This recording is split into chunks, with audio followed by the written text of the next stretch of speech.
आज का अपना टॉपिक है revaluation account. Revaluation account revaluation account समझने से पहले आपको ये समझना, मैं समझाता हूँ कि ये रिवैल्यूएशन अकाउंट होता क्या है। ये रिवैल्यू, जैसा कि आप लोग को नाम से ही पता चल रहा होगा कि रिवैल्यूएशन मतलब होता है कि रिवैल्यूएशन करना। किसका करना? तो असेट्स और लायबिलिटी का करना। और हम रिवैल्यूएशन करते क्यों हैं, तो उसको समझने के लिए ये समझो कि मान के चलो कि ए और बी दो पार्टनर्स हैं, 3:2 के रेशियो में प्रॉफिट डिस्ट्रीब्यूट करते हैं। ठीक है। इन्होंने 2 साल पहले 1 लाख रुपए में कोई असेट परचेज करा, जिसकी अभी जो कीमत है वो कितनी हो गई? 2 लाख रुपए हो गई। अब इसका जो डिफरेंस है वो क्या है? अपना प्रॉफिट है। अगर मान के चलो ए और बी इसे बेचेगा तो वो उससे कितने का प्रॉफिट होगा? 1 लाख का प्रॉफिट होगा। इससे पहले कि ए और बी इसे बेचे, सी एक नया पार्टनर बनना चाहता है। आप बताओ कि 1 लाख का जो इन्होंने इन्वेस्ट करा था, 1 लाख का जो इन्होंने इन्वेस्ट करा था, क्या इसमें सी का कोई योगदान था क्या? नहीं था। तो ये इसे प्रॉफिट क्यों देना चाहेगा? मान के चलो कि अब ये 1:1 के रेशियो में प्रॉफिट डिस्ट्रीब्यूशन करना चाहते हैं, तो इसमें सी को भी शेयर मिलेगा। अगर मान के चलो 2 साल के बाद बेचेगा तो सी को भी शेयर मिलेगा 1 लाख में। अच्छा, वो ये इसको ना मिले क्योंकि जिसने इन्वेस्ट करा उसी को प्रॉफिट मिलना चाहिए, इसलिए ये लोग क्या करते हैं? रिवैल्यूएशन करते हैं। हम क्या करते हैं? रिवैल्यूएशन ऑफ असेट्स करते हैं। वैसे ही मान के चलो कोई लायबिलिटी है, लायबिलिटी अगर मान के चलो ए और बी ने ले रखा है, और लायबिलिटी क्यों क्यों बनती है? क्योंकि हमें कुछ ना कुछ उसमें प्रॉफिट होता है। जैसे कि हमने बैंक लोन लिया है, कहीं ना कहीं इन्वेस्ट करा होगा।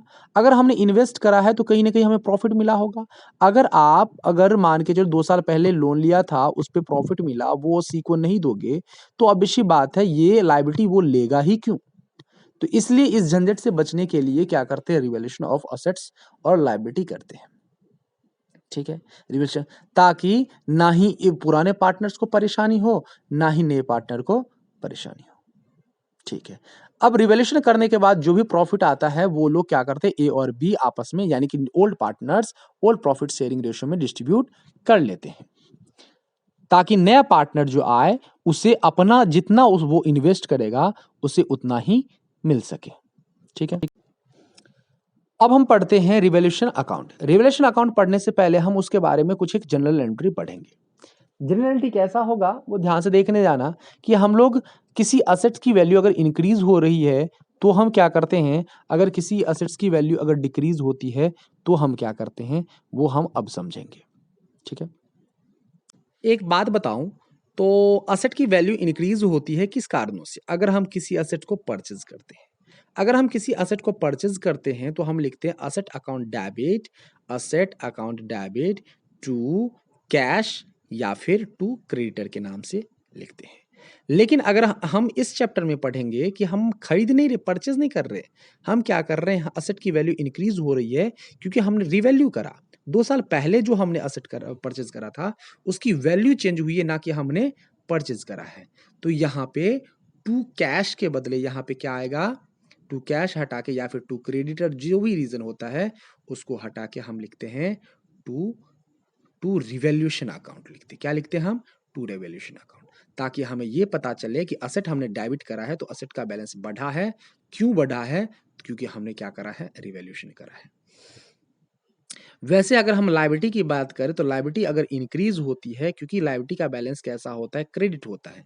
तो अगर लायबिलिटी की वैल्यू इंक्रीज हो रही है तो ऑब्वियस सी बात है, जैसा कि हमने असेट को हमने डेबिट करा, क्योंकि असेट का बैलेंस कैसा होता है? डेबिट होता है। वैसे ही अगर लायबिलिटी की बैलेंस क्या हो रही है? इंक्रीज हो रही है, तो लायबिलिटी को भी हम क्या करेंगे? क्रेडिट करेंगे। क्योंकि सेम अगर बैलेंस अगर क्रेडिट या डेबिट है और इंक्रीज हो रही है तो हम सेम साइड लिखते हैं। तो हमने लिख दिया टू लायबिलिटी अकाउंट और ऊपर लिखा जाएगा रिवैल्यूएशन अकाउंट डेबिट। क्या लिखा जाएगा ऊपर? एक मिनट, रिवैल्यूएशन अकाउंट। क्लियर? तो यानी कि आपका एंट्री क्या होगी आपकी? एक मिनट, रिवैल्यूएशन अकाउंट डेबिट। तो आपकी जनरल एंट्री क्या होगी? Revaluation account debit to liability account. ठीक है। लायबिलिटी का नाम कुछ भी हो सकता है, क्रेडिटर हो सकता है, बीपी हो सकता है, बैंक लोन हो सकता है, कुछ भी हो सकता है बेटा। इसको अच्छे से समझने के लिए हम रिवैल्यूएशन अकाउंट की जनरल एंट्री समझते हैं। अगर किसी असेट की वैल्यू डिक्रीज हो रही है अगर किसी एसेट की वैल्यू डिक्रीज हो रही है, यहाँ पे लिखा हुआ है संपत्तियों का मूल्य कम होने पर। तो ध्यान से सुनना, अगर एसेट की वैल्यू डिक्रीज हो रही है तो हम जानते हैं कि एसेट का बैलेंस कैसा होता है, डेबिट होता है। डेबिट होता है तो हम उसे क्या करना पड़ेगा, कम हो रही है तो हम क्या करेंगे, उसे क्रेडिट करेंगे। तो सबसे पहले यहाँ पे जनरल एंट्री होगी, हमने जैसा कि आप लोग को बताया था कि या फिर से देखो एसेट की वैल्यू कैसा होती है, बैलेंस कैसा होता है, डेबिट होता है। अगर डेबिट है, इंक्रीज करेंगे तो डेबिट करेंगे, अगर डिक्रीज हो रहा है तो हम क्रेडिट करेंगे। तो वैसे हमने यहाँ पे क्या करा है, रिवैल्यूएशन अकाउंट, हमने क्या करा, revaluation account debit to asset करा है। असेट को हमने क्या कर दिया है, क्रेडिट, और रिवैल्यूएशन को हमने क्या कर दिया है, डेबिट। इससे साफ साफ पता चल रहा है कि असेट की वैल्यू क्या हो रही है, डिक्रीज हो रही है। किस वजह से हो रही है, तो रिवैल्यूएशन हमने किया इस वजह से हो रही है, क्योंकि हमने यहाँ पे कोई भी असेट परचेज नहीं करा है। तो परचेज करता तो कैश लिखता, नहीं तो हमने यहाँ पे क्या लिखा है, रिवैल्यूएशन अकाउंट लिखा है। क्लियर। अब हम बढ़ते हैं आगे की ओर। ठीक है, अगर यहाँ पे सॉरी एक बार देख लो कि अगर हमें रिवैल्यूएशन अकाउंट बनाना हो तो रिवैल्यूएशन अकाउंट में हम क्या लिखेंगे, टू असेट लिखेंगे। क्या लिखेंगे हम, टू असेट। जैसे कि आप लोग लेजर जानते हो कि अपोजिट साइड वाला एंट्री आती है। तो यहाँ पे, और अगर मान के चलो कि हम असेट की वैल्यू इंक्रीज होती तो हम वहां पे क्या लिखते हैं, असेट की वैल्यू इंक्रीज होती तो हम क्या करें, जस्ट इसका उल्टा, asset account debit to revaluation account. ऐसे हम फिर से एक बार रिवैल्यूएशन अकाउंट करेंगे। चलो एक बार हम इसको अच्छे से समझते हैं आगे। दूसरी एंट्री है, यदि संपत्तियों का मूल्य बढ़ने पर, संपत्तियों का यानी कि increase in value of asset. Asset की वैल्यू अगर इंक्रीज होती है तो हम जानते हैं कि असेट का बैलेंस कैसा होता है, डेबिट होता है। कैसा होता है, डेबिट। तो हम क्या लिखेंगे, asset account debit to revaluation account. क्यों लिखेंगे, क्योंकि असेट का वैल्यू इंक्रीज होता है तो सेम साइड डेबिट बैलेंस है तो डेबिट लिखेंगे, अगर कम होता है तो हम क्या करते हैं, क्रेडिट करते हैं। ठीक है, जैसा कि हमने पहले पढ़ा था। ठीक है, अच्छा, अगर हम बात करें रिवैल्यूएशन अकाउंट की, तो रिवैल्यूएशन अकाउंट में हम क्या लिखेंगे, हम लिखेंगे असेट अकाउंट, बाय असेट लिखेंगे। ठीक है, वैसे अगर मान के चलो लायबिलिटी का बैलेंस बढ़ रहा है, क्या बढ़ रहा है, लायबिलिटी का बैलेंस कैसा होता है, इंक्रीज हो रहा है, तो हम जानते हैं कि लायबिलिटी का बैलेंस कैसा होता है, क्रेडिट हो रहा है। तो सेम साइड लिखेंगे, टू लायबिलिटी के अकाउंट के नाम से लिखेंगे और ऊपर लिखेंगे रिवैल्यूएशन अकाउंट। ठीक है, क्योंकि लायबिलिटी का बैलेंस कैसा होता है, क्रेडिट होता है। तो अगर इंक्रीज होता है तो हम सेम साइड लिखते हैं, क्रेडिट ही करते हैं, revaluation account debit to liability account. Clear. आगे बढ़ते हैं आगे। और रिवैल्यूएशन अकाउंट में हम क्या किस नाम से लिखेंगे, हम रिवैल्यूएशन अकाउंट में लिखेंगे टू लायबिलिटी के नाम से लिखेंगे। किस नाम से लिखेंगे, टू लायबिलिटी के नाम से। लेजर में जैसा कि आप अपन लोग समझते हैं, जानते हैं कि अपोजिट डायरेक्शन साइड वाला लिखा जाता है। अच्छा, आगे एक बार फिर से समझ लो कि असेट का रिवैल्यूएशन अकाउंट, जब असेट इंक्रीज होगी तो हम बाय साइड लिखेंगे, बाय असेट के नाम से लिखेंगे। किस नाम से लिखेंगे, बाय असेट के नाम से। अगर वैल्यू लायबिलिटी की क्या हो रही है, इंक्रीज हो रही है, तो रिवैल्यूएशन अकाउंट में टू लायबिलिटी के नाम से लिखा जाएगा। आगे बढ़ते, यदि लायबिलिटी की वैल्यू डिक्रीज हो, दायित्व का मूल्य घटने पर, यानी कि decrease in value of liability. अगर लायबिलिटी के बैलेंस कैसा होता है, फिर से याद दिला दूं, कैसा होता है, क्रेडिट होता है। अगर हमें उसे डिक्रीज करना है तो हम उसे क्या करेंगे, डेबिट करेंगे। क्या करेंगे अपन, डेबिट करेंगे। तो यहाँ पे ध्यान से सुनो, लायबिलिटी का बैलेंस कैसा होता है, क्रेडिट होता है। अगर हमें क्या करना है, इसे डिक्रीज करना है तो हम क्या करेंगे, इसे डेबिट करेंगे। क्लियर, डेबिट करेंगे। तो हमने क्या लिखा है यहाँ पे, हमने क्या लिखा है यहाँ पे, liability account debit to revaluation account. Revaluation account, revaluation account में एंट्री करना हो तो हम क्या लिखेंगे, बाय लायबिलिटी के नाम से लिखेंगे। किसके नाम से लिखेंगे, बाय लायबिलिटी के नाम से, अपोजिट साइड लिखते हैं। अब हम आते हैं मेन मुद्दे पर कि रिवैल्यूएशन हम क्यों करते हैं, क्योंकि हमें प्रॉफिट और लॉस फाइंड करना होता है और आपस में डिस्ट्रीब्यूट करना होता है। असेट और लायबिलिटी की रिवैल्यूएशन करने पर ऑब्वियस बात है, या तो वो प्रॉफिट होगा या फिर लॉस होगा। क्योंकि या तो असेट की वैल्यू ज्यादा इंक्रीज हो जाएगी तो प्रॉफिट होगा, या डिक्रीज हो जाएगी, ज्यादा लायबिलिटी की वैल्यू इंक्रीज ज्यादा हो जाएगी तो इसका मतलब क्या होगा, अपना लॉस होगा। सिंपल सी बात है, रिवॉल्यूशन अगर ज़्यादा आपको डेबिट हुआ हो, ऑब्वियसली बात है, ज़्यादा अगर डेबिट है तो इसका मतलब लॉस होगा, अगर ज़्यादा क्रेडिट हुआ है तो इसका मतलब प्रॉफिट हुआ है। ठीक है, चलो चलते हैं, अपन देखते हैं रिवॉल्यूशन अकाउंट। अगर रिवॉल्यूशन अकाउंट के प्रॉफिट को डिस्ट्रीब्यूट कैसे करते हैं, तो अगर क्रेडिट का बैलेंस ज़्यादा है डेबिट से तो प्रॉफिट, और डेबिट का बैलेंस ज़्यादा है क्रेडिट से तो क्या होता है, लॉस होता है। फिर से एक बार मैंने बता दिया। अब चलते हैं हम एक बार, रिवॉल्यूशन का अगर प्रॉफिट होता है तो हम क्या करते हैं, क्योंकि रिवॉल्यूशन का प्रॉफिट हुआ है तो हमने क्या कहा कि क्रेडिट बैलेंस ज़्यादा है, तो हम उसे क्या करते हैं, रिवॉल्यूशन अकाउंट को क्या करते हैं, डेबिट करते हैं, और ओल्ड पार्टनर्स कैपिटल अकाउंट को क्या करते हैं, क्रेडिट करते हैं। क्योंकि प्रॉफिट जो है वो किस रेशियो में डिस्ट्रीब्यूट होता है, ओल्ड प्रॉफिट शेयरिंग रेशियो में डिस्ट्रीब्यूट होता है। तो हम किस रेशियो में बांटेंगे, ओल्ड प्रॉफिट शेयरिंग रेशियो में ही हम डिस्ट्रीब्यूट करेंगे। और किस किस किस को डिस्ट्रीब्यूट करेंगे, ओल्ड पार्टनर्स को डिस्ट्रीब्यूट करेंगे। तो जनरल एंट्री क्या हो जाएगी, revaluation account debit to old partners capital account. Clear. अच्छा, किस रेशियो में, ओल्ड प्रॉफिट शेयरिंग रेशियो में। ठीक है। नेक्स्ट है आपके पास, अगर मान के चलो कोई लॉस हुआ है, तो ऑब्वियस सी बात है रिवैल्यूएशन में प्रॉफिट भी हो सकता है और क्या हो सकता है, लॉस भी हो सकता है। प्रॉफिट हुआ है या फिर लॉस हुआ है तो हम उसे किस रेशियो में बांटेंगे, ओल्ड प्रॉफिट शेयरिंग रेशियो में ही बांटेंगे और पार्टनर्स के अकाउंट को क्या करेंगे, डेबिट करेंगे। क्या करेंगे, डेबिट। क्योंकि अगर प्रॉफिट हुआ है तो हमने क्या करा है, क्रेडिट करा है। क्यों क्रेडिट करा है, क्योंकि कैपिटल बैलेंस बढ़ेगा। अब सीधे हम आ जाते हैं रिवैल्यूएशन अकाउंट पे।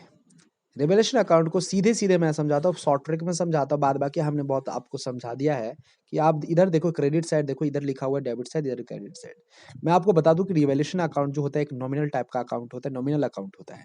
क्वेश्चन पूछे तो आप सीधे सीधे लिख सकते हो रिवैल्यूएशन नॉमिनल अकाउंट होता है। अगर असेट की वैल्यू इंक्रीज हो रही है तो आप क्रेडिट साइड लिखोगे। वैसे ही मान के चलो कि असेट इंक्रीज हो रही है तो इधर लिख रहे हो, तो असेट डिक्रीज होगी तो आप किधर लिखोगे, डेबिट साइड लिखोगे। करेक्ट। अच्छा, वैसे ही अगर मान के चलो कि इधर असेट इंक्रीज हुआ है तो इधर लिखा है आपने, तो लायबिलिटी डिक्रीज होगा तो किधर लिखोगे, इधर ही लिखोगे। असेट इंक्रीज और लायबिलिटी डिक्रीज इधर लिखोगे। लायबिलिटी डिक्रीज है तो इधर, और तो लायबिलिटी इंक्रीज होगा तो किधर लिखोगे, डेबिट साइड लिखोगे। ठीक है। अब सभी को फिर इसके अलावा एक और चीज बच जाता है जो कि लिखा हुआ है आप लोग को। आप लोग याद रखना कि इनमें से आपको सिर्फ और सिर्फ एक याद करना है, असेट इंक्रीज, बाद बाकी अपने आप याद हो जाएगा। असेट इंक्रीज तो क्रेडिट, तो asset decrease debit. Asset increase credit, तो लायबिलिटी डिक्रीज भी क्रेडिट आएगा। क्लियर। और बाद बाकी तो आप लोग को पता ही है। अच्छा, सिंपली वे में बताओ तो क्रेडिट साइड क्या क्या लिखते हैं। तो अगर मान के चलो अगर असेट की वैल्यू इंक्रीज होती है तो हम क्रेडिट साइड लिखते हैं, अगर वैल्यू डिक्रीज होती है लायबिलिटी की तो इस साइड लिखते हैं। और साथ ही साथ एक आपके पास है अनरिकॉर्डेड असेट्स। अनरिकॉर्डेड असेट्स का मतलब ये है कि वो असेट जिसको आपने रिकॉर्ड नहीं करा है तो रिकॉर्ड करोगे, और रिकॉर्ड करते हैं तो क्या लिखते हो, असेट अकाउंट डेबिट टू जो कुछ भी कैश वैश लिखते हो। तो लेकिन यहाँ पे रिवैल्यूएशन अकाउंट है तो टू रिवैल्यूएशन अकाउंट लिखेंगे। तो इसका मतलब रिवैल्यूएशन अकाउंट में बाय असेट्स के नाम से आएगा, वो भी कौन सा, अनरिकॉर्डेड असेट्स। इसका मतलब असेट इंक्रीज होने वाली जितनी भी आइटम है इधर लिखोगे। डेबिट साइड क्या लिखोगे, decrease in value of asset, फिर increase in value of liability, और तीसरा है अनरिकॉर्डेड लायबिलिटी। ये वही same to same unrecorded asset जैसा है, लेकिन ये लायबिलिटी अगर इंक्रीज होती है तो हम किधर लिखते हैं, इधर डेबिट साइड लिखते हैं। क्लियर। अच्छा, फिर हम क्या करते हैं, क्रेडिट साइड का टोटल करते हैं, डेबिट साइड का टोटल करते हैं, फिर इसका बैलेंस निकालते हैं। अगर क्रेडिट साइड ज्यादा है तो प्रॉफिट मान के हम क्या करते हैं, आपस में डिस्ट्रीब्यूट करते हैं। टू पार्टनर्स कैपिटल अकाउंट के नाम से लिखते हैं, ओल्ड प्रॉफिट शेयरिंग रेशियो में डिस्ट्रीब्यूट कर लेते हैं। ठीक है। अच्छा, वहीं पे अगर मान के चलो कि डेबिट का बैलेंस, अगर हम इसको इसको ऐड करें तो अगर मान के चलो डेबिट का बैलेंस ज्यादा होता, किससे, क्रेडिट से ज्यादा होता, तो पार्टनर्स, जैसे कि मान 50,000 का डेबिट बैलेंस है, 30,000 का क्रेडिट बैलेंस है, तो यानी कि डेबिट बैलेंस कितने का हो गया, 20,000 का डेबिट बैलेंस हो गया। इसका मतलब 20,000 का आपके पास लॉस है, वो पार्टनर्स में बटेगा। और पार्टनर्स में बटेगा किस रेशियो में, तो ओल्ड प्रॉफिट शेयरिंग रेशियो में बटेगा, और बाय पार्टनर्स कैपिटल के नाम से लिखा जाएगा। ठीक है। ये आपका हो गया रिवैल्यूएशन अकाउंट। क्लियर। अगर आपको ये वीडियो अच्छी लगी हो या फिर आपके लिए कुछ बेनिफिशियल हो तो प्लीज़ लाइक शेयर कमेंट करें और इस चैनल को ज़रूर सब्सक्राइब करें।